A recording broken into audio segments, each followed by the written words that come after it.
Polling తర్వాత జరిగిన అల్లర్లపై తిరుపతిలో సిట్ విచారణ కొనసాగుతూ ఉంది. శ్రీ పద్మావతి మహిళా యూనివర్సిటీని సిట్ టీం పరిశీలించింది. చంద్రగిరి మండల కూచువారిపల్లెలో సిట్ విచారణ జరిపింది. ఎమ్మెల్యే గన్మెన్ ఈశ్వర్ గ్రామస్తులను విచారించింది. ఘర్షణలో దగ్ధమైన సర్పంచ్ కొట్టాల చంద్రశేఖర్ రెడ్డి ఇంటిని పరిశీలించారు సిట్ సభ్యులు. కూచువారిపల్లి గ్రామస్తులతో మాట్లాడి వివరాలను సేకరించారు. మరోవైపు పద్మావతి యూనివర్సిటీలో మారణాయుధాలు లభ్యమయ్యాయి. కాంపౌండ్ వాల్ దగ్గర కత్తులు, క్రికెట్ స్టిక్స్, ఐరన్ రాడ్స్ ను బాంబు డిస్పోజల్ టీం స్వాధీనం చేసుకుంది.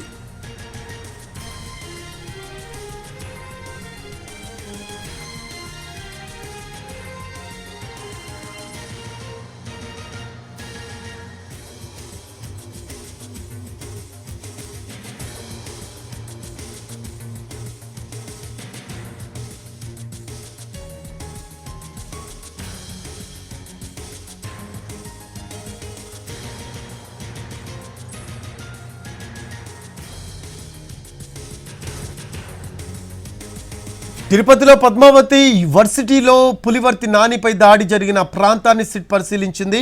దాడి జరిగిన ప్రాంతంలో సీన్ రీకన్స్ట్రక్షన్ చేసిన సిట్ ఆ ప్రాంతంలో నానిపై దాడికి ఉపయోగించిన కత్తులు, రాడ్లను సేకరించింది. దాడి ఘటనలకు సంబంధించి పలు ఆధారాలను పరిశీలించింది. దాడి ఎలా చేశారు, ఎంతమంది వచ్చారు, ఆయుధాలు కలిగిన వాహనాలను లోపలకు ఎలా అనుమతించారు, స్థానిక పోలీసులపై ప్రశ్నలు కురిపించారు సిట్ డిఎస్పీ రవి మనోహరాచారి. దీనికి సంబంధించిన మరిన్ని వివరాలు మా కరెస్పాండెంట్ కార్తిక్ అందిస్తారు.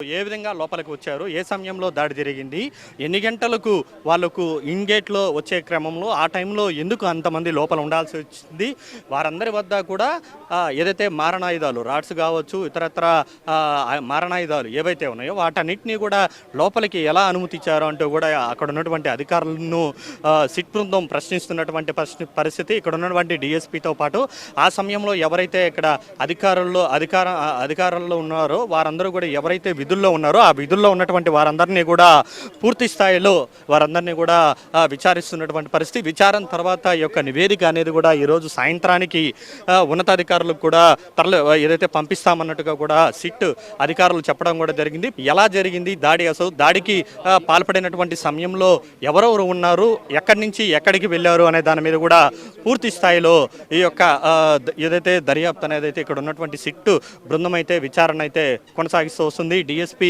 రవి మనోహరాచారితో పాటు ఏదైతే ఆ రోజున సరిగ్గా 3:30 గంటల ప్రాంతంలో ఇప్పుడు ఉన్నటువంటి ఆ బృందం ఏదైతే ఉందో ఆ బృందం ఉన్న చోటే మొత్తం అల్లరమూకలన్నీ కూడా దాదాపు 30 మందికి పైగా కూడా ఆయన మీద దాడి చేసినటువంటి పరిస్థితి. దాడి చేసినటువంటి ప్రదేశంతో పాటు అటు నుంచి ఎక్కడికి వెళ్ళారు అనే దాని మీద కూడా అక్కడ ఉన్నటువంటి అధికారులందరూ కూడా పూర్తి స్థాయిలో అక్కడ ఉన్నటువంటి అధికారులను కూడా ఏదైతే సిట్ బృందం కూడా విచారణ చేపట్టినటువంటి పరిస్థితి. సో ఇలాగా ఇక్కడ ఉన్నటువంటి పరిస్థితులు, ఆ సమయంలో జరిగినటువంటి ఘటనలు అన్నిటినీ కూడా పూర్తి స్థాయిలో అధికారులు అయితే సిట్ బృందం అయితే ఇక్కడ ఉన్నటువంటి అధికారులను ప్రశ్నిస్తూ ఉంది.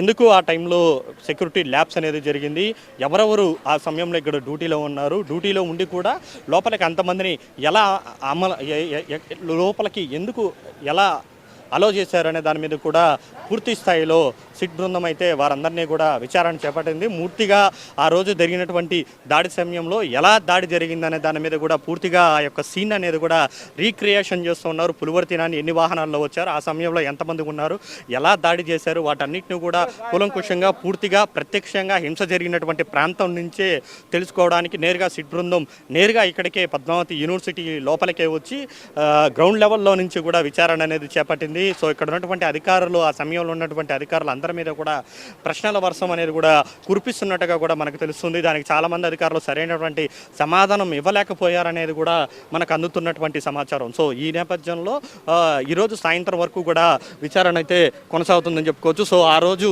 ఎవరైతే కత్తులు ఏవైతే ఉన్నాయో ఉన్నటువంటి స్వాధీనం చేసుకున్నటువంటి ఏవైతే ఉన్నాయో వాటన్నిటిని కూడా పరిశీలించాలని చెప్పినటువంటి నేపథ్యంలో వాటన్నిటిని కూడా ఇక్కడ ఉన్నటువంటి సిబ్బంది తీసుకువెళ్తూ ఉన్నారు. సో ఆ రోజు దాడి జరిగిన తర్వాత ఏదైతే ఉన్నాయో కత్తులు కావచ్చు, రాడ్లు కావచ్చు, ఆ యొక్క మారణాయుధాలు ఏవైతే ఉన్నాయో వాటన్నిటిని కూడా తీసుకొని సిట్ బృందానికి చూపించాలన్నటువంటి ఉద్దేశంతో వాటన్నిటిని కూడా తీసుకొని వెళ్తున్నారు. ఆ రోజు స్వాధీనం చేసుకున్నటువంటి ఈ యొక్క రాడ్ ఏదైతే ఉందో ఆ రాడ్ అనేది కూడా మనకు కనబడుతుంది. సో ఈ రకంగా ఇలాగా ఎక్కడైతే ఆ రోజు జరిగినటువంటి ప్రాంతంలో ఏవేవైతే దొరికాయో వాటన్నిటిని కూడా తీసుకువెళ్ళి అక్కడ ఉన్నటువంటి అధికారులకు చూపించే పరిస్థితి అయితే ఇక్కడ ఉందని చెప్పాలి. సో ఈ రకంగా సిట్ బృందం పూర్తి స్థాయిలో ఈ యొక్క చంద్రగిరి హింసాత్మక ఘటనల మీద దర్యాప్తు అనేది వేగవంతం చేసిందనే చెప్పాలి. వేగవంతం చేసిన తర్వాత ఈరోజు సాయంత్రం వరకు కూడా విచారణ కొనసాగించి ఆ నివేదికను ఉన్నతాధికారులకు కూడా ఇవ్వబోతున్నారని చెప్పుకోవాలి.